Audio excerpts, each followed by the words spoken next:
And our next speaker is really a veteran executive in the SaaS space. He's been running large SaaS and software companies from the Europe and from the US. And he successfully exited 2 companies. I think it was Ocean Technology and InRiver. Now, he's going to talk to us today about the journey to 1 billion euro and what lessons we can learn when exiting to VC and PE. Thank you, and welcome on stage, Thomas Zanzinger.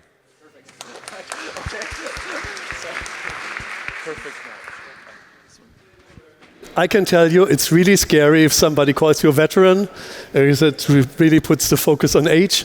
I rather talk about experience that we all gathered during our lifetime. So, what I'm going to talk about, how you turn SaaS companies into attractive VC or PE investments. First part, or second part, what are the lessons from the 1 billion journey, but especially what are the lessons from the 1 billion exit journey. So 2 distinctive parts in that. This is the topics we are going to cover. We'll not waste time on that. So briefly on me, who am I? As you introduced myself, I had the opportunity to lead 2 European software vendors through an exit process. But before the exit process, this is really when the hard work is actually going to start. And then everybody thinks at the end of the exit process, now it's done. Honestly, it's not. This is when the work really starts. And that's one thing I need all of you really to be aware, because most of you are going at some point in time going to sell either a part of your company or all of the company. And an exit is a sale of a majority part of your company at least, if not everything. So I had the opportunity to run, after being with North American software vendors, 2 exit processes, one for InRiver, Swedish-based PIM provider, Ocean Technologies, a let's say UK-based provider for learning and crewing solutions for the maritime industry. So what you do see, my expertise is on the SaaS and on the growth side, relatively independent of the vertical market that we are solving. By choice, my family and I, we live in The Hague in the Netherlands since 5 years happily, and we've got no plans actually to move back to Germany because we love it here very much. So great place to be. So lessons learned about scaling and creating the value. The investors that you are talking to do this every day. They have a broad variety of companies they are working with. They got a ton of different experiences. They are learning from their companies. And even if you think they do not know a lot actually about your business, and maybe not as much as you do, but they know about the mechanics of the market super well. That's something for you to be aware, even if your market is new to them, but they understand the type of business that you are in, at least the better ones, and the better ones are the ones that you want to work with in the future to create success.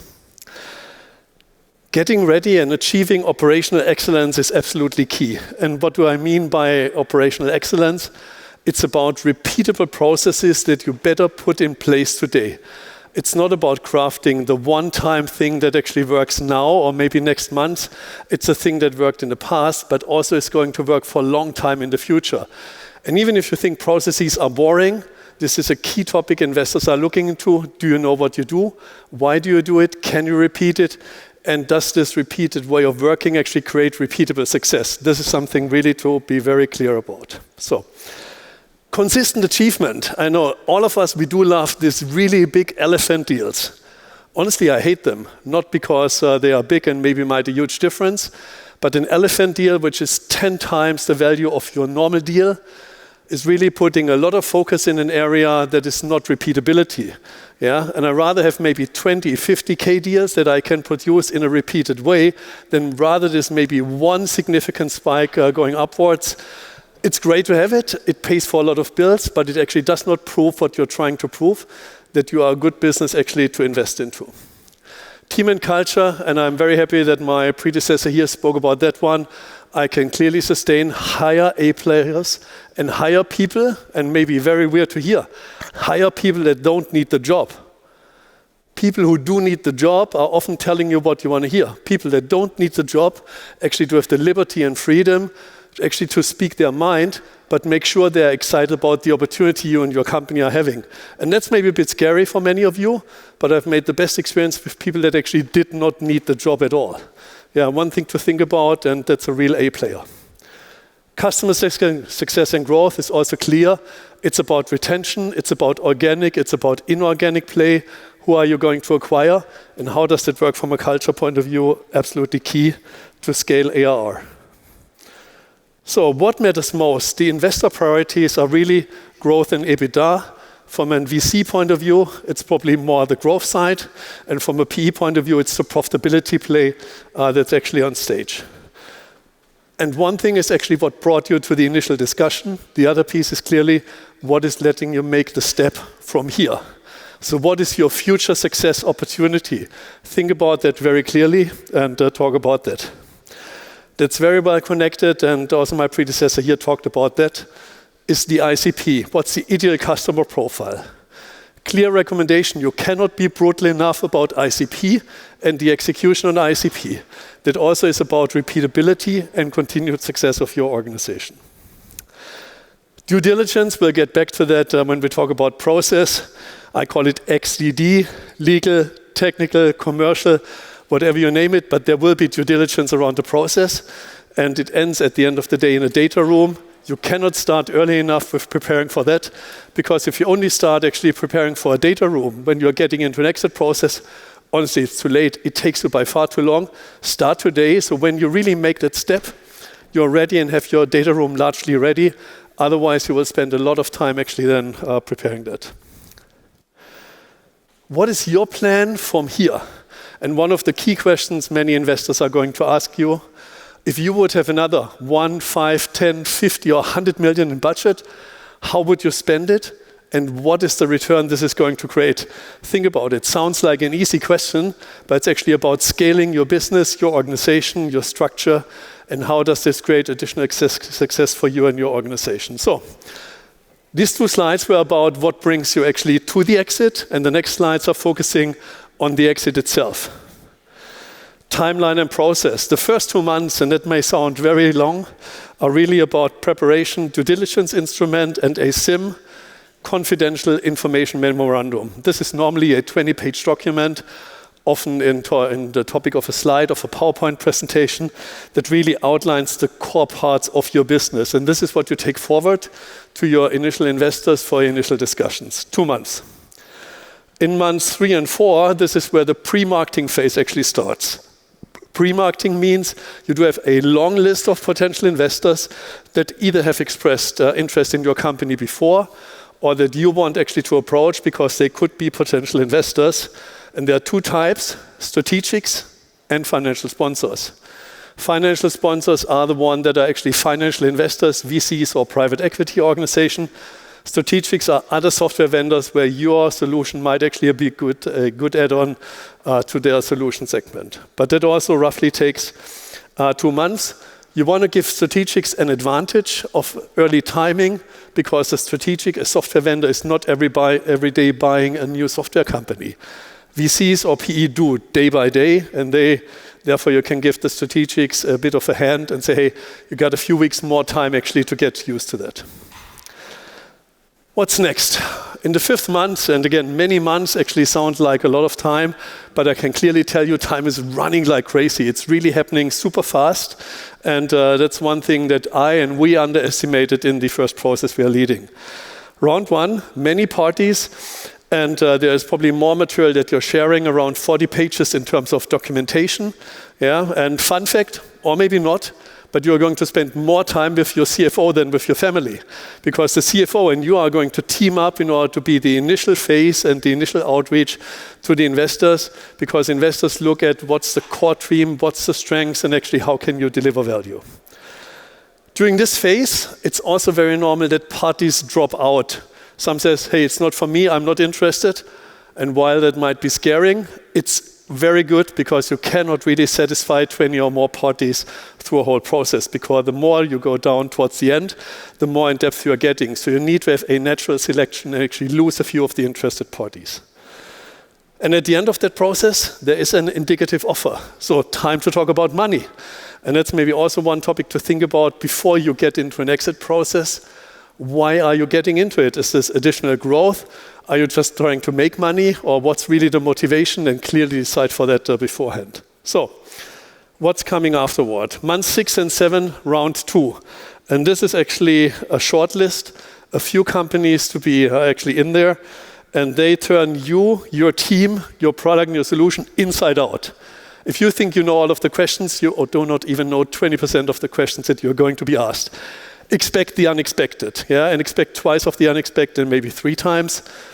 And one of the key learnings for us was, if you don't know, then you don't know. Then say it that you don't know. Do not try to make it up, because the people have many people around the table, and they will always find out if you're trying to make something up or not. Be truthful, because you want to have a truthful relationship with the parties. During this phase, actually the private equity organization, RVC, actually has done a lot of work, and also as a qualifying opportunity for you, how much money did they spend yet in the process? And if they spent money, that's great, because that means they're engaged, they are committed. If they haven't spent any money, not so good. They are maybe still a tire kicker and see if they can land a cheap deal. And that's not what you want for your company going forward. At the end of that phase, it's binding offers, and then about selecting the final participants. Because then in month 8, it's really about signing the contracts, getting the announcements, and you hopefully have 3 parties left in that stage. Why 3? Honestly, with the level of depth and breadth of the information requested from you and your company, you cannot satisfy 5, you cannot satisfy 7 or 10. Maximum of 3 is my recommendation, but again, it's not completely your choice. You're also part there on the bus, and you need to deal with what you've got. Avoid in just getting 1 company, because then the risk is that the final one is also dropping out, and not so perfect either. It leaves you not a lot of maneuvering and delegation opportunity. So, announcement, be aware, not everybody in your company might be excited about the exit. A lot of people actually might see risk. What's the future of the company? What's this new company we're going to work with? And what is the risk for my job? Sometimes very, let's say basic, but very easy topics are actually on the table when somebody's thinking about selling a company. People really then reflect on what is in it for me, and if there's more risk for them, they might be afraid and not very positive of what's ahead. But in general, a new investor is a good opportunity to take the company to the next level. Key and often underestimated, continue to deliver your numbers.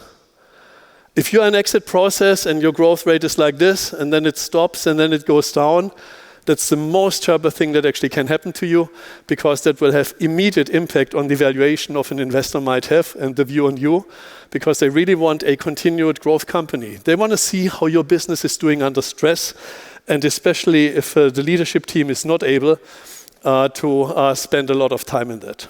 So, is it done now? It's signed? Done? Yes or no? Is it done? No, it's not done.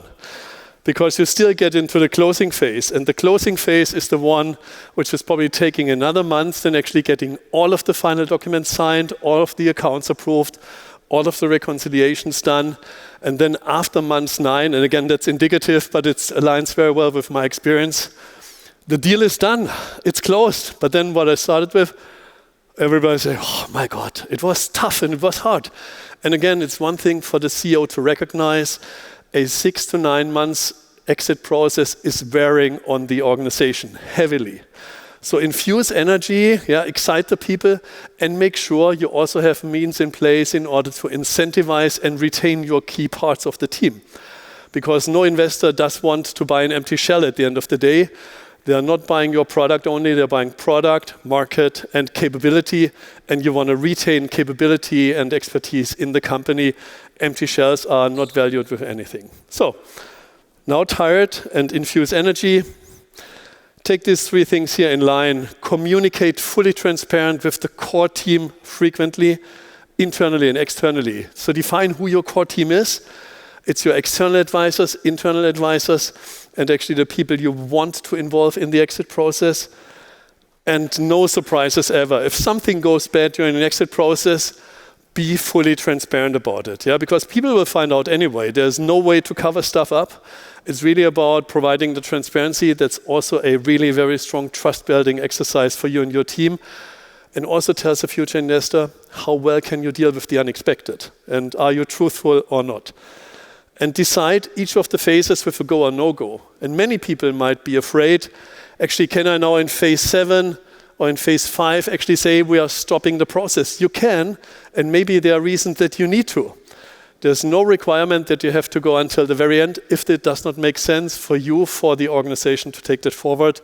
It's a tough step, but maybe one to look at. So, learnings and surprises. During an exit process, many people sign non-disclosure agreements. And I can clearly tell you the market talks. Yeah, I've been especially in one of the two processes called up by specialized agencies. Hey, Thomas, where investor A, B, C, and D are in the process. This one is maybe, and the bidders are ranging from X to Y. And they were damn right about the information. So, and again, anybody signs non-disclosure agreements, but the market talks. Be prepared that everybody knows everything what's out there, even if it's a highly competitive offer there. Not good. In the final stage, you've got at least 2, better maybe up to 4 companies in the process. Negotiate the prices upwards. Don't be left just with a single one to go there.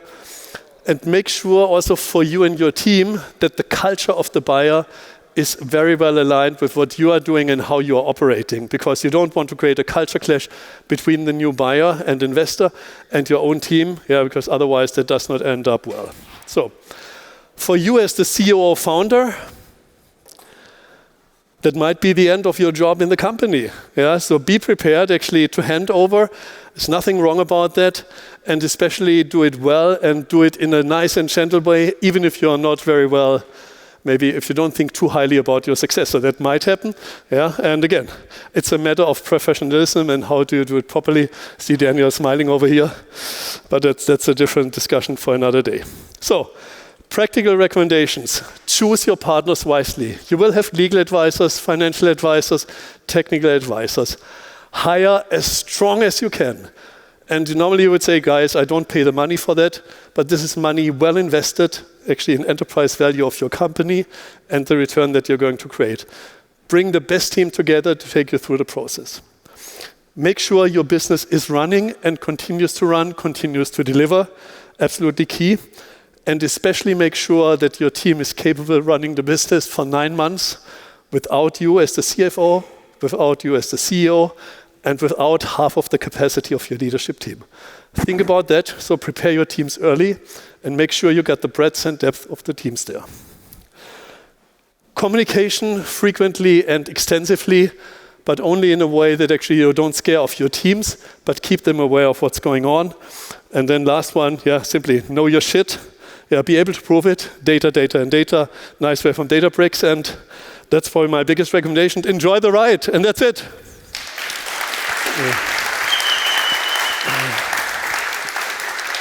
Super good. So thank you, Thomas. I feel the serenity and also the genuity that you have in the process, also when you present it. It's very, very consistent and coherent. I think we have time for 1 or 2 questions. So does anybody from the audience want to jump in and grill Thomas a little bit? He can take it. Wonderful. In your process, were they bootstrapped companies or VC-backed companies, and how much of a role did the VC or PE that were involved in the early investment help in the exit? Both companies were actually beyond the bootstrap process. When we talk about In River, it was actually a company that, let's say, was financed by Swedish and Nordic investors. The key topic for us to find a new majority investor actually in there. And the play was, how do we get from a negative EBITDA actually to on the path to profitability whilst maintaining the growth? That was the key one. The other one on the second, from an ARR point of view, company roughly 70 million, very high profitability, north of 50%. And from an exit value, first part was roughly 10 times ARR, and then the second time 7.5 to 8 times ARR, also depending on, let's say, time and market situation. That's always going to be different, but can elaborate a bit more in detail. Yeah, here's the microphone. Hi, thank you. Very interesting. I'm wondering what would be your top 3 to energize your talent whilst retaining your top achievers in this handover transition? It's a very important part, and the energizing part shall not only start actually once you are at the end of the process. I can only stress not enough the topic of really culture in the organization. It's about vision, mission, and the purpose of the organization if there isn't belonging into the team. But it's also in many ways then being grateful if maybe things don't work out as they work out. Yeah, but just be recognized and recognize the stress level of the organization and praise. Be yourself accessible, but it's more, I think, about the way how you work with your teams going forward, but also in some way with the hard facts, what's going to incentive actually for the teams from a financial point of view, and will they also have an opportunity then to participate in the future value creation. Money doesn't solve everything, but it helps in many ways, and therefore culture and a value creation part on an individual level is probably my top 2 advices. And number 3 I'm going to think about. Fantastic. Thank you, Thomas. Give him a hand. Guys. Thanks so much.